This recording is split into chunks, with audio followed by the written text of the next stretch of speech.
Dear Esther, I have lost track of how long I have been here and how many visits I have made overall.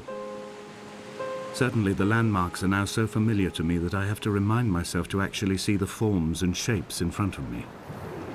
I could stumble blind across these rocks, the edges of these precipices, without fear of missing my step and plummeting down to sea.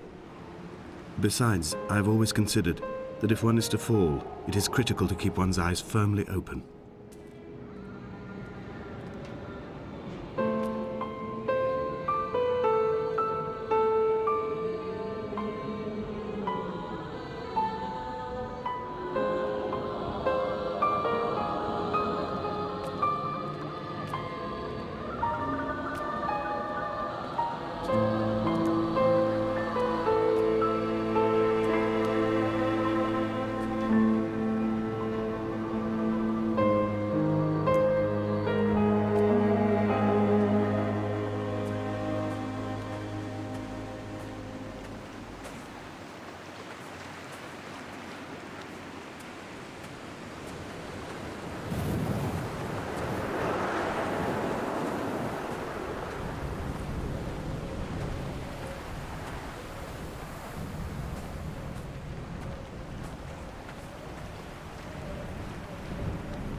Donnelly reported the legend of the hermit, a holy man who sought solitude in its most pure form. Allegedly, he rode here from the mainland in a boat without a bottom, so all the creatures of the sea could rise at night to converse with him. How disappointed he must have been with their chatter. Perhaps now, when all that haunts the ocean is the rubbish dumped from the tankers, he'd find more peace. They say he threw his arms wide in a valley on the south side, and the cliff opened up to provide him shelter. They say he died of fever 116 years later. The shepherds left gifts for him at the mouth of the cave, but Donnelly records they never claimed to have seen him. I have visited the cave and I have left my gifts, but like them, I appear to be an unworthy subject of his solitude.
There was once talk of a wind farm out here, away from the rage and the intolerance of the masses. The sea, they said, is too rough for the turbines to stand. They clearly never came here to experience the becalming for themselves. Personally, I would have supported it. Turbines would be a fitting contemporary refuge for a hermit. The revolution and the permanence.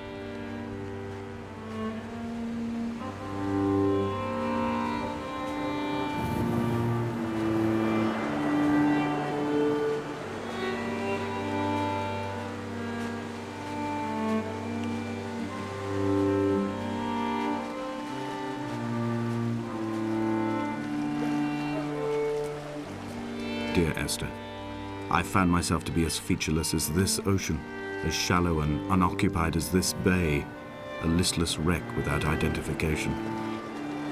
My rocks are these bones, and a careful fence to keep the precipice at bay. Shot through me caves, my forehead a mount. This aerial will transmit into me so. All overexposed, the nervous system, where Donnelly's boots and yours and mine still trample. I will carry a torch for you. I will leave it at the foot of my headstone. You will need it for the tunnels that carry me under.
The mount is clearly the focal point of this landscape.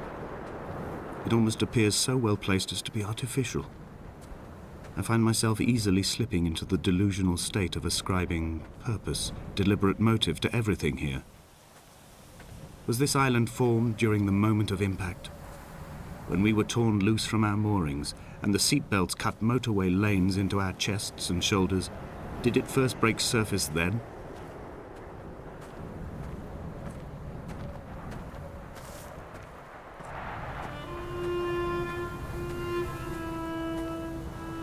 When someone had died or was dying, or was so ill they gave up what little hope they could sacrifice, they cut parallel lines into the cliff, exposing the white chalk beneath. You could see them from the mainland or the fishing boats, and notice and aid, or impose a cordon of protection, and wait a generation until whatever pestilence stalked the cliff paths died along with its hosts. My lines are just for this: to keep any would-be rescuers at bay. The infection is not simply of the flesh.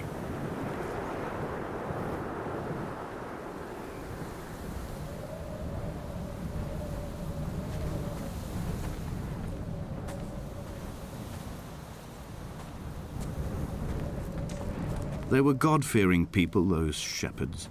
There was no love in the relationship. Donnelly tells me that they had one Bible that was passed around in strict rotation.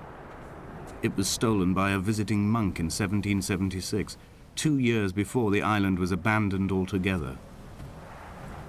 In the interim, I wonder, did they assign chapter and verse to the stones and grasses, marking the geography with a superimposed significance that they could actually walk the Bible and inhabit its contradictions?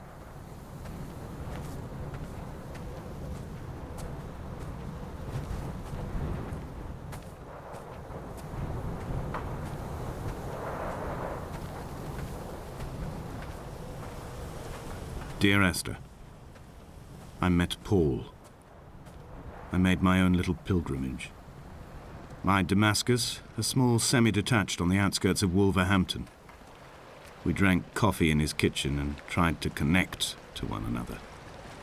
Although he knew I hadn't come in search of an apology, reason or retribution, he still spiraled in panic, thrown high and lucid by his own dented bonnet.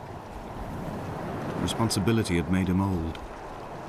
Like us, he'd already passed beyond any conceivable boundary of life. I would leave you presents outside your retreat in this interim space between cliff and beach. I would leave you loaves and fishes, but the fish stocks have been depleted and I've run out of bread. I would row you back to your homeland in a bottomless boat, but I fear we would both be driven mad by the chatter of the sea creatures.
I dreamt I stood in the center of the sun, and the solar radiation cooked my heart from the inside. My teeth will curl and my fingernails fall off into my pockets like loose change. If I could stomach, I'd eat, but all I seem capable of is salt water. Were the livestock still here, I could turn feral and gorge. I'm as emaciated as a body on a slab, opened up for a premature source of death. I've rowed to this island in a heart without a bottom, all the bacteria of my gut rising up to sing to me.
Dear Esther, I have now driven the stretch of the M5 between Exeter and Bristol over 21 times.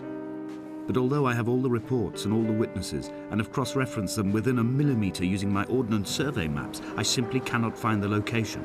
You'd think there would be marks to serve as some evidence. It's somewhere between the turn-off for Sanford and the welcome brake services, but although I can always see it in my rear-view mirror, I have as yet been unable to pull ashore.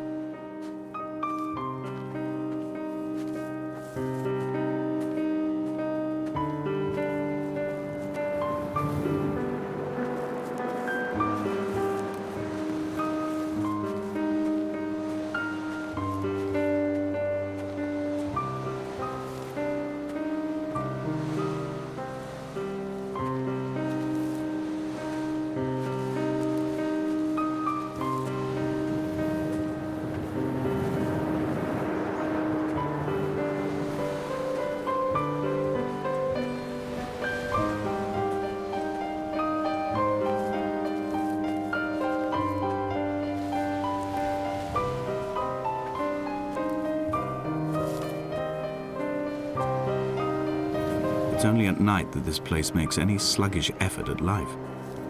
You can see the buoy and the aerial. I've been taking to sleeping through the day in an attempt to resurrect myself. I can feel the last days drawing upon me. There's little point now in continuation. There must be something new to find here. Some nook or some cranny that offers a perspective worth clinging to. I've burnt my bridges. I've sunk my boats and watched them go to water.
There must be a hole in the bottom of the boat.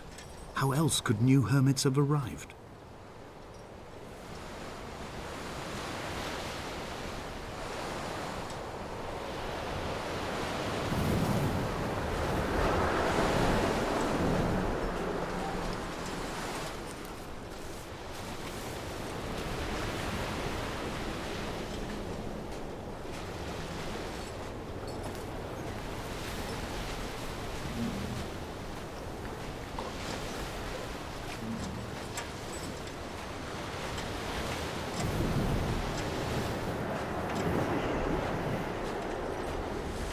I had kidney stones and you visited me in the hospital.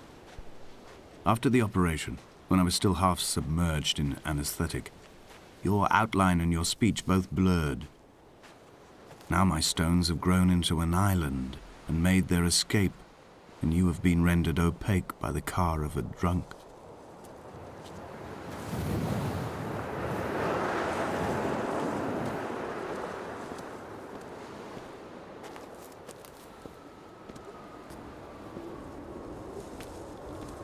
Is this what Paul saw through his windscreen?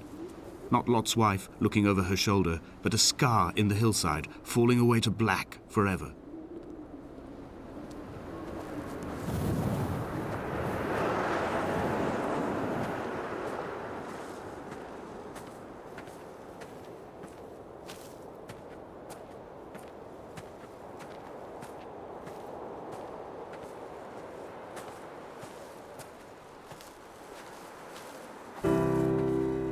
I've begun my ascent on the windless slope of the western side.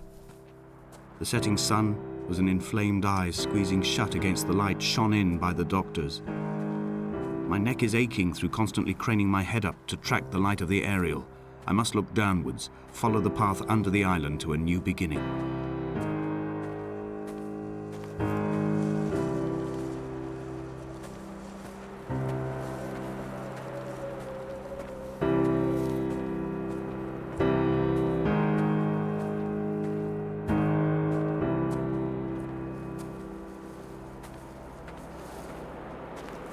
The bothy was constructed originally in the early 1700s. By then, shepherding had formalized into a career.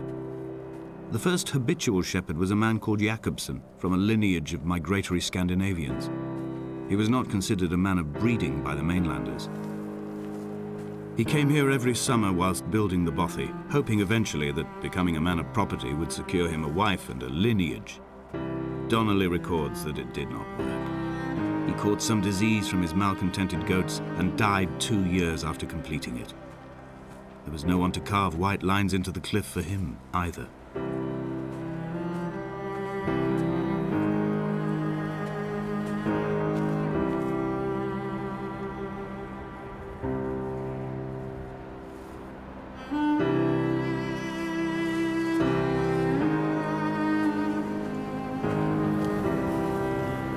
Three cormorants seen at dusk. They did not land. This house built of stone, built by a long-dead shepherd.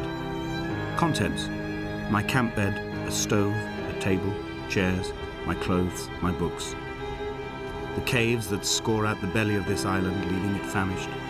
My limbs and belly famished. This skin, these organs, this failing eyesight.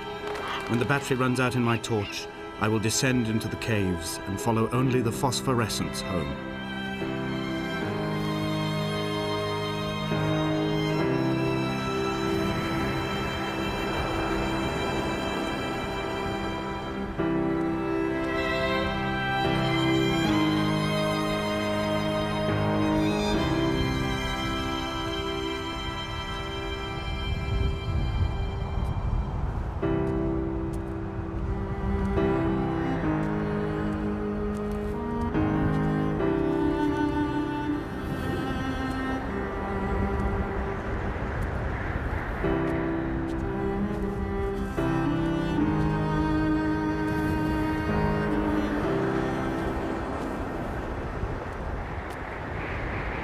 Jakobsen's ribcage, they told Donnelly, was deformed, the result of some birth defect or perhaps a traumatic injury as a child. Brittle and overblown it was, and desperately light. Perhaps it was this that finally did for him, unable to contain the shattering of his heart. In half-light, his skeleton a discarded prop, a false and calcified seabird.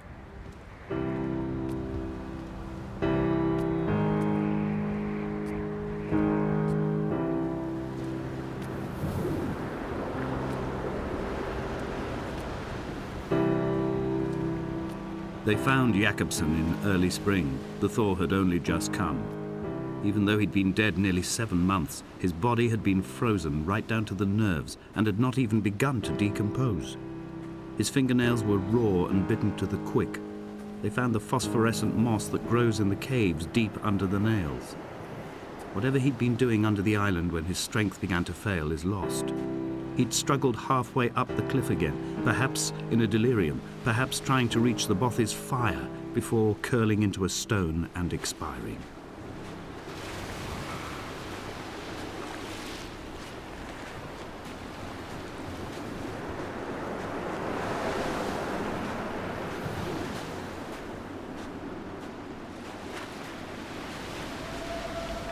Climbing down to the caves, I slipped and fell and have injured my leg.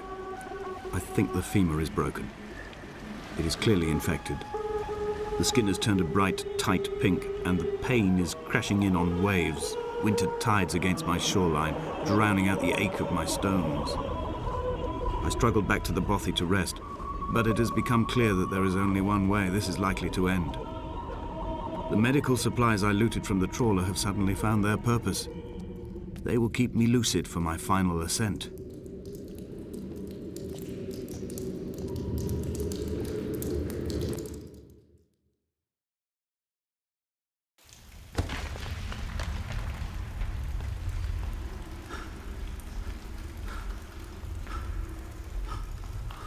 From here, this last time, I have understood there is no turning back.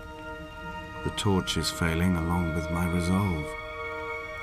And hear the singing of the sea creatures from the passages above me, and they are promising the return of the gulls.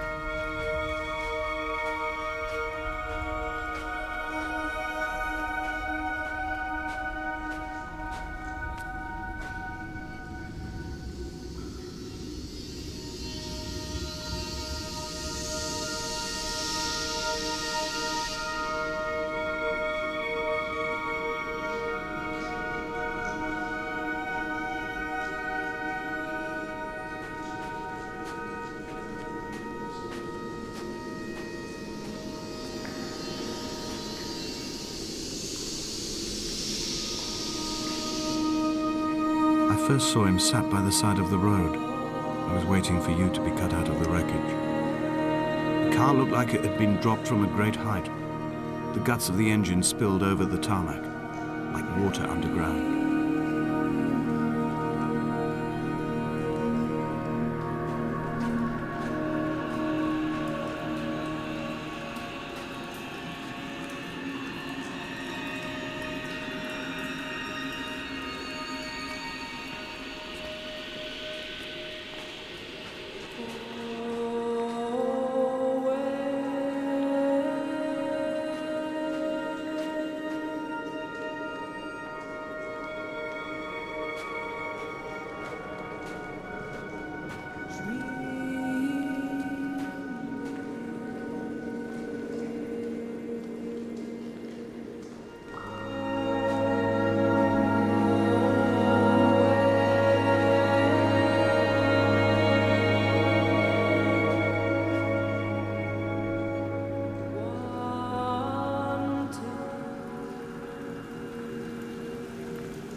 If the caves are my guts, this must be the place where the stones are first formed.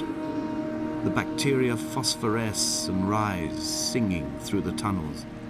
Everything here is bound by the rise and fall, like a tide. Perhaps the whole island is actually underwater.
This is a drowned man's face, reflected in the moonlit waters. It can only be a dead shepherd who has come to drunk drive you home.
the moon over the Sanford Junction, headlights in your retinas.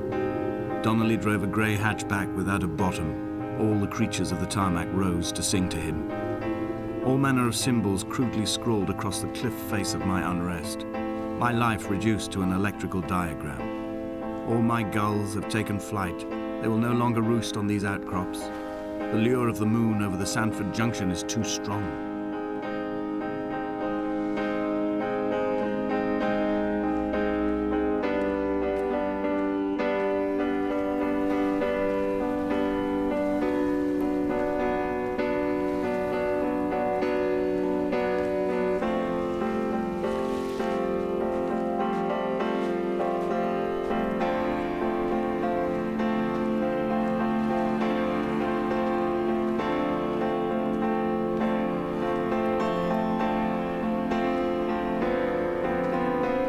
Fire and soil, I chose fire.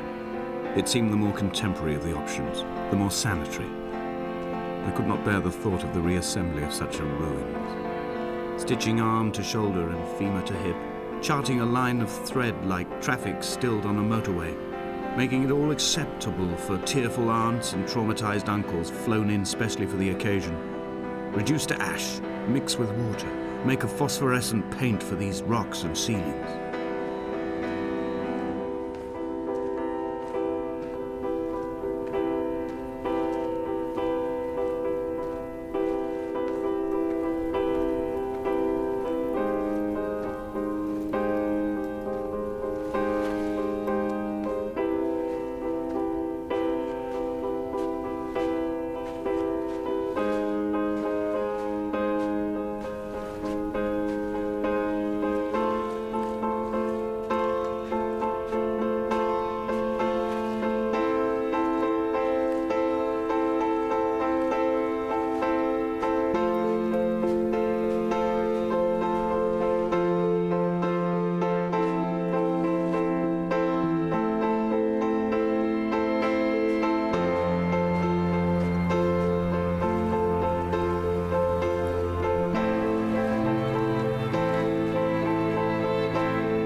There were chemical diagrams on the posters on the walls on the waiting room. It seemed appropriate at the time.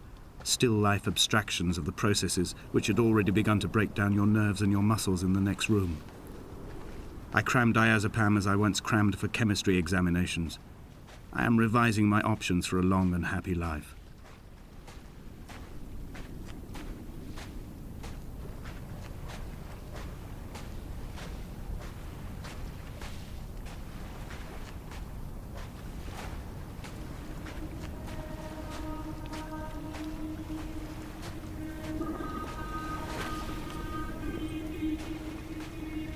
From here, I can see my armada. I collected all the letters I'd ever meant to send to you, if I'd have ever made it to the mainland, but had instead collected at the bottom of my rucksack, and I spread them out along the lost beach. Then I took each and every one, and I folded them into boats. I folded you into the creases, and then, as the sun was setting, I set the fleet to sail. Shattered into 21 pieces, I consigned you to the Atlantic, and I sat here until I'd watched all of you sink.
The pain in my leg sent me blind for a few minutes as I struggled up the cliff path. I swallowed another handful of painkillers, and now I feel almost lucid. The island around me has retreated to a hazed distance, whilst the moon appears to have descended into my palm to guide me. I can see a thick black line of infection reaching for my heart from the waistband of my trousers. Through the fugue, it's all the world like the path I have cut from the lowlands towards the aerial.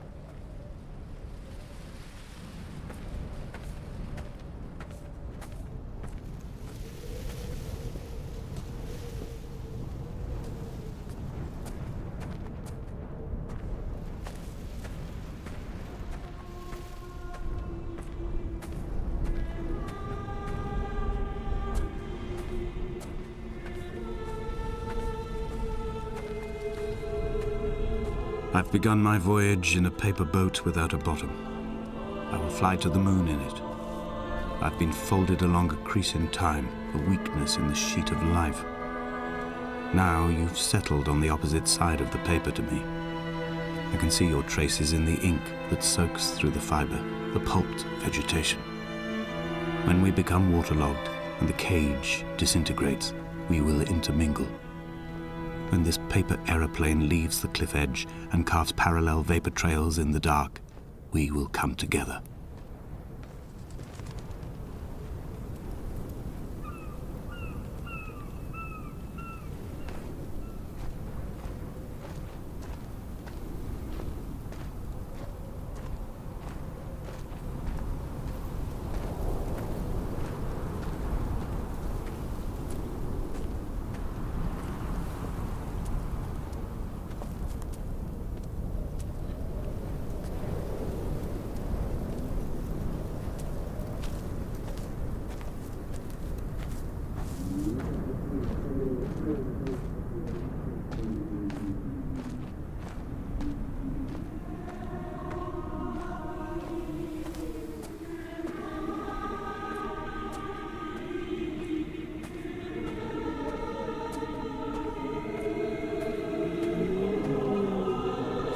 If only Donnelly had experienced this, he would have realized he was his own shoreline, as am I.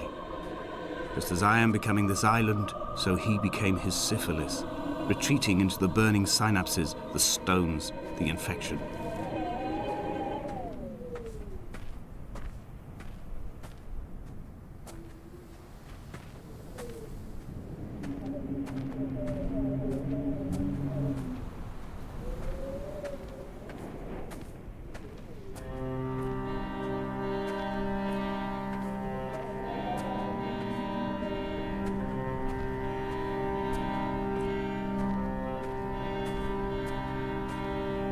The stones in my stomach will weigh me down and ensure my descent is true and straight. I will break through the fog of these godforsaken pills and achieve clarity. All my functions are clogged, all my veins are choked. If my leg doesn't rot off before I reach the summit, it will be a miracle. There are 21 connections in the circuit diagram of the anti-lock brakes. There are 21 species of gull inhabiting these islands. It is 21 miles between the Sandford Junction and the turn-off for home. All these things cannot, will not be a coincidence.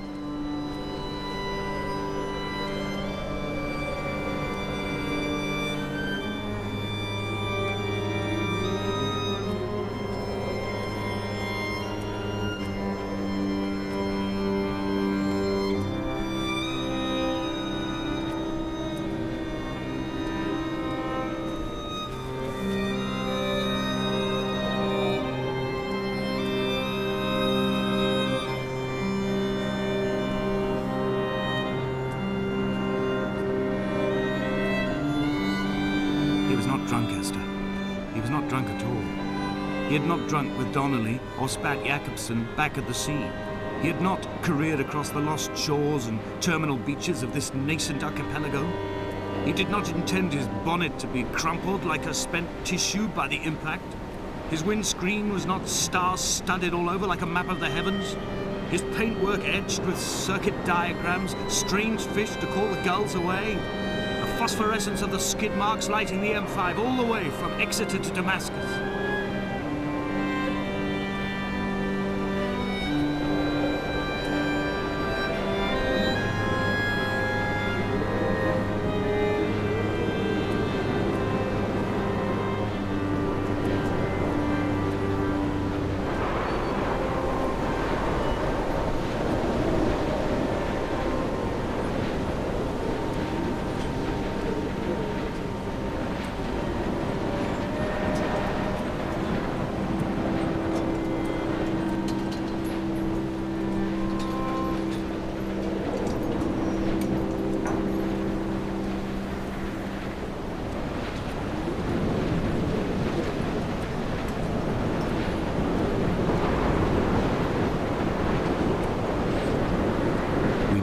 twin vapor trails in the air, white lines etched into these rocks.